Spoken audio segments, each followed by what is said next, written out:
Ulat sa Luzon, Visayas at Mindanao. KBP Golden Dove Best News Program. Mula sa Head News Center ng pinakamaraming himpilan at #1 na radio network ng bayan, RMN. Ito ang numero 1. RMN News Nationwide.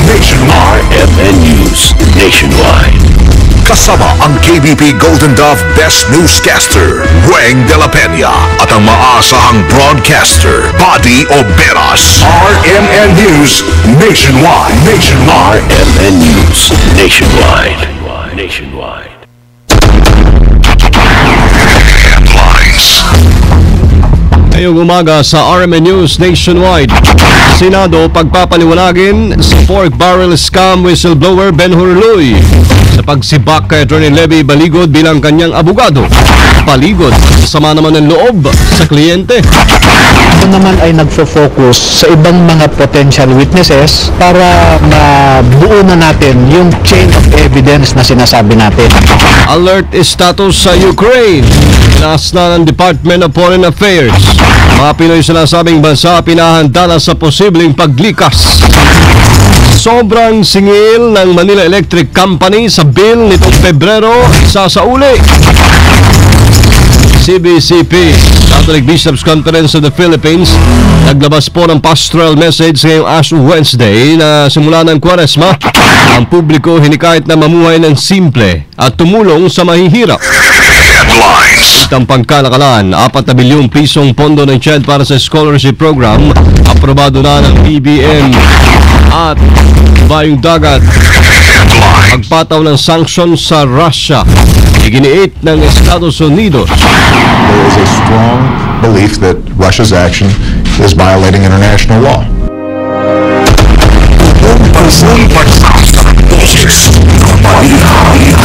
RMN News Nationwide. Pinakamalaking mga balita abot sa bawat Pilipino saan man sa bansa. RMN News Nationwide. Mabuhay Pilipinas, ngayon po yung umaga ng Miyerkules, Ash Wednesday, March 5, 2014. Ito ang numero 1 ng RMN News Nationwide. Ako si Buddy Oberas. Live po tayo sa DXRS 918 RMN Surigao, DXDR 981 RMN Dipolog, DXBC 693 RMN Butuan, at sa DXIC 711 RMN Iligan. Live pa rin international mga kasama via Ustream, search RMN Manila. Live din sa WRMN New York, USA. At sa lahat po natin mga #1 AM station sa buong bayan. RMN News Panahon. Weather today, tuloy pong makakaranas ang Luzon, Visayas ng maliwalas na panahon maliban sa ilang lugar na may mahinang pagulan. Dulot pa rin ang amihan, habang ang Mindanao ay makakaranas ng mga pulong pagulan, pagtulog at pagkidlat. Wala po nakataas na gale warning sa lamang panig ng bansa kahit ligtas na mga kapalaot at ating mga isda. Agwat ang temperatura dito sa Metro Manila 21 hanggang 30 degrees Celsius. Live via satellite. RMN News Nationwide. Tiniyak na ilang senador na pagpapaliwanagin nila ang whistleblower na si Ben Hurluy kaugnay ng pagsibak niya kay Attorney Levito Baligod bilang abogado sa kontrobersyal na multi-billion peso pork barrel scam case. Ito ay kung dadalo si Luis sa gaganaping pagdinig ng Senate Blue Ribbon Committee sa pork barrel scam sa darating na araw ng Huwebes. Ayon kay Senator Chis Escudero, walang mahalagang malaman mula kay Luis kung bakit humantong siya sa ganoong desisyon na ang abogado na kasama niya sa simula ay biglang siniba. Bagamat para kay Escudero, wala namang epekto sa kaso ang pagsibak kay Baligod, lalo't si Luis ang testigo at hindi ang abogado. Walang sama ng loob si Attorney Levito Baligod matapos siyang palitan bilang abogado ng paunahing pork barrel scam whistleblower na si Ben Hurluy.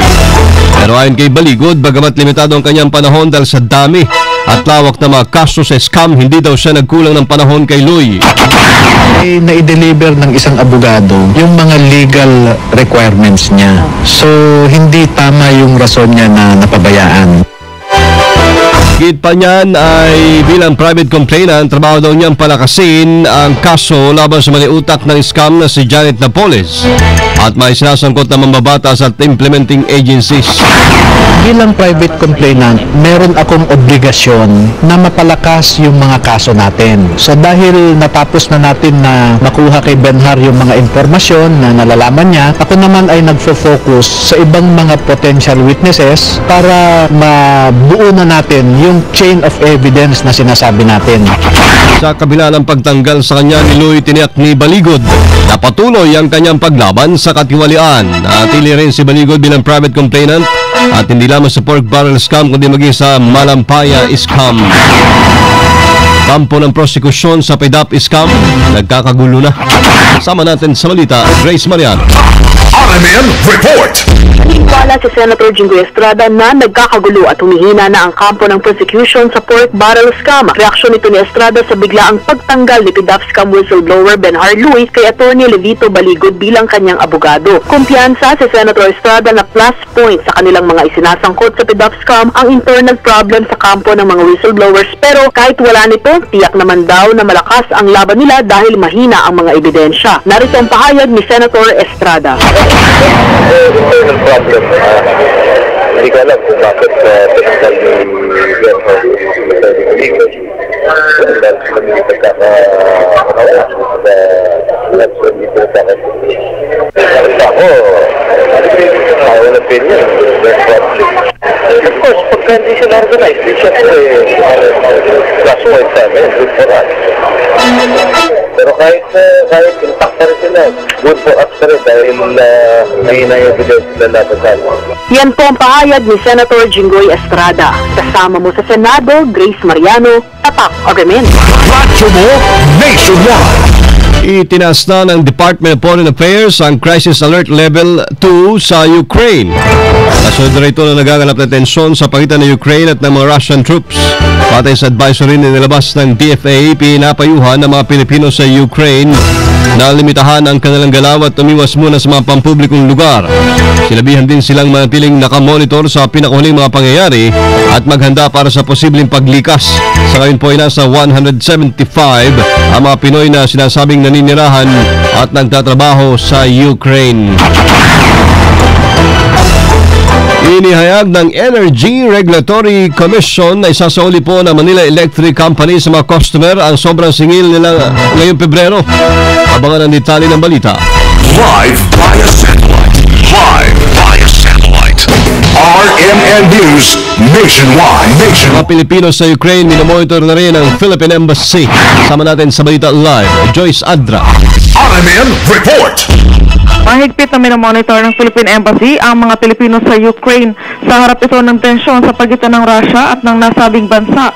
Nakikipag-ugnayan ang embahada sa Filipino community leaders para ma-monitor ang galaw ng mga Pinoy. Una nang idineklara ng Department of Foreign Affairs ang Alert Level 2 sa Ukraine kung saan pinaiiwas sa malataong lugar ang mga Pilipino. Umaasa naman ng DFA na mareresolba ang problema sa pagitan ng Russia at Ukraine sa lalong madaling panahon. Kasama mo sa DFA, Joyce Adra, Tatak RMN.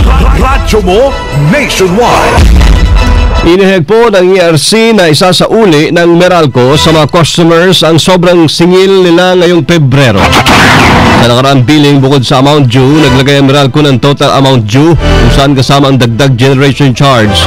Noong Disyembre na una ng pinigil ng Korte Suprema sa pamamagitan ng temporary restraining order. Nabatid na mula sa 5 milyong customer ng Meralco, nasa 1.5 million ang nakatanggap po ng ganitong bill.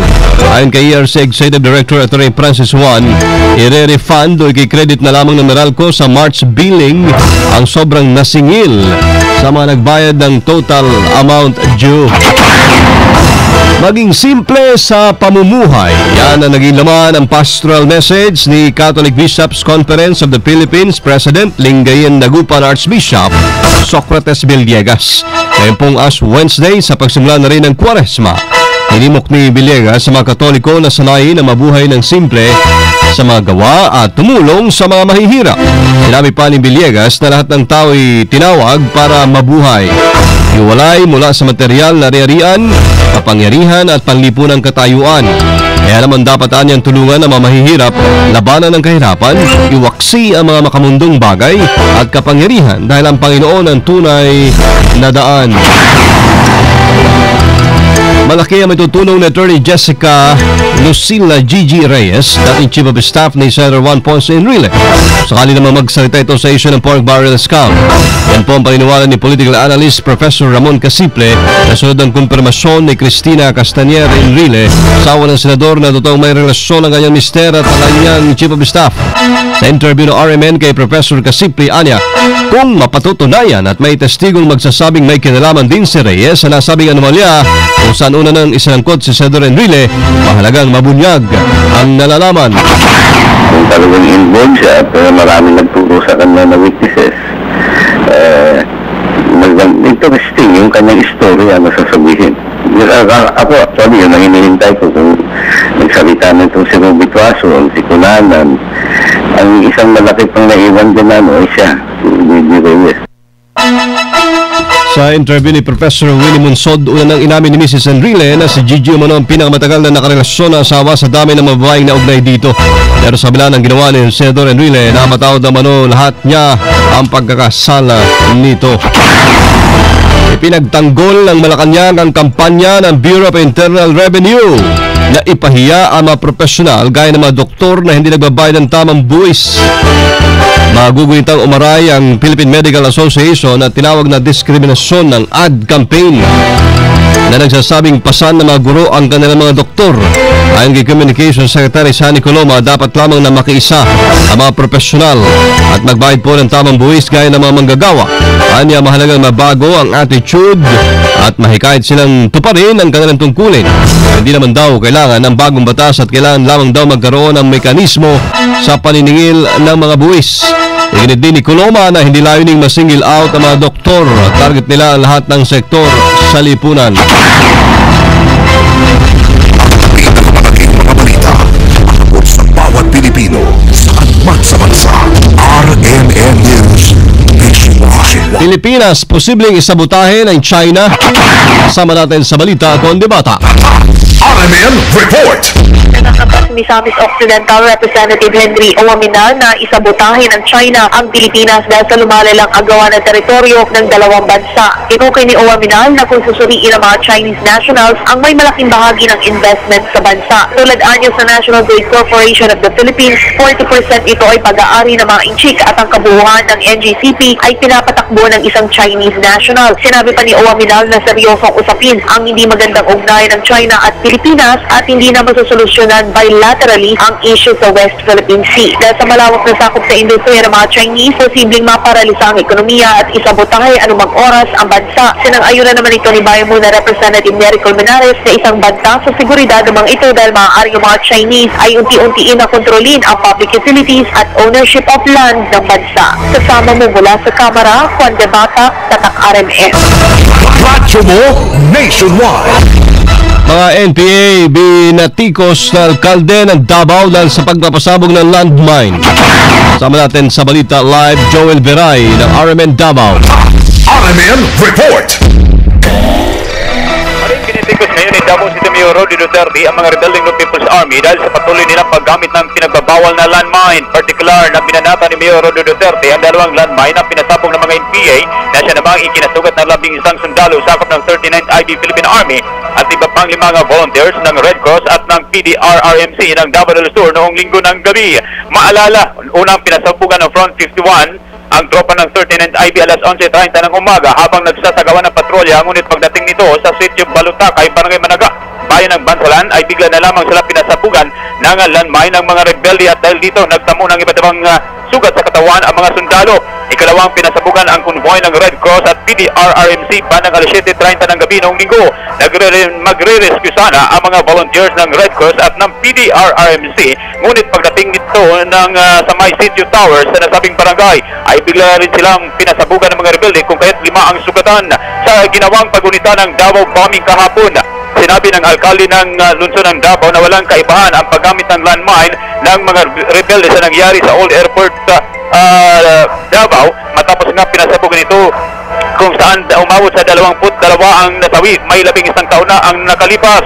Ayon ni Duterte, patuloy sinuway ng rebelde ang Geneva Convention at ng Karil kung saan pinagbabawal ang paggamit sa anumang uri ng landmine.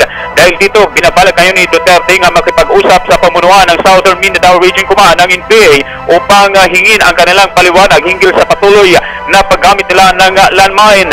Pangunahan naman ngayong umaga ng Davao del Sur Provincial Officials ang gaganapin na condemnation rally at kasabay nito ang paghahanda ng pagsampa ng kaso ng gobyerno laban sa mga namuno sa Front 51. Kasama mo sa RMN Davao, Jumay Tatak RMN. Inaprobahan na po makasama ng DBM ang 4 billion pesos na pondo ng Commission on Higher Education ni CHED para ilaan sa mga scholarship programs. Dahil dito patuloy ng mga pag-aaral at masusuportahan po edukasyon na nasa may 340,000 estudyante sa college na nasa ilalim po ng scholarship program. Ayon kay Director Jolito Vitriolo, paunahing makikinabang sa pondo ang mga estudyante mula sa pamilyang mababang kinikita walang kabuhayan. Nag-aaralan na rin ngayon ng mga CHED members at officers kung ibabahagi na rin ang pondo para sa mga scholar na mga mambabatas ng nganga dahil wala ng pork barrel. RMN News Abroad. Muli na lamang nagpahayag ng saloobin si United States President Barack Obama kaugnay po sa nangyayaring krisis sa Ukraine.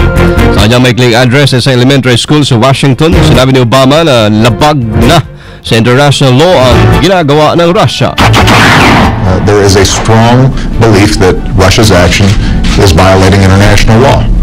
I know President Putin seems to have a different set of lawyers making a different set of interpretations, but I don't think that's fooling anybody. I think everybody recognizes that although Russia has legitimate interests in what happens in a neighboring state, that does not give it the right to use force as a means of exerting influence inside of that state.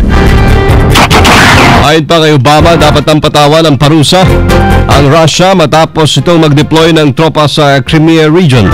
Sinabi naman ni Russian President Vladimir Putin na ang aktibidad ng tropa sa nasabing lugar ay routine activity lamang at hindi banta sa soberenya ng Ukraine. Live po tayo mga kasama mula sa RMN News Center dito sa Makati City, Metro Manila, Philippines. Ito pong narinig ang numero 1 RMN News nationwide. As Wednesday today, March 5, 2014. Sa mga taga Cebu, susunod na dyan si kasama Attorney Rafael Banyok sa RMN News Diretso Balita Cebu sa numero 1 DYHP 612. Panoorin po ang ating naging pagbabalita ng alas 7 ng umaga sa YouTube pa rin. Itype lamang ang RMN News Nationwide. Thank you Lord. Hindi po tayo nagkasama-sama. Salamat po sa inyong panahon sa amin. Kasama nyo sa serbisyo publiko sa ngalan ni Weng de la Peña, ako si Buddy Obera. Dito pa rin sa tahanan ng may pinakamaraming number 1, pinakamaraming himpilan. RMN, radyo mo nationwide. Pinakamalaking mga balita abot sa bawat Pilipino saan man sa bansa. RMN News Nationwide. Sa takal 7, 17 na umaga. RMN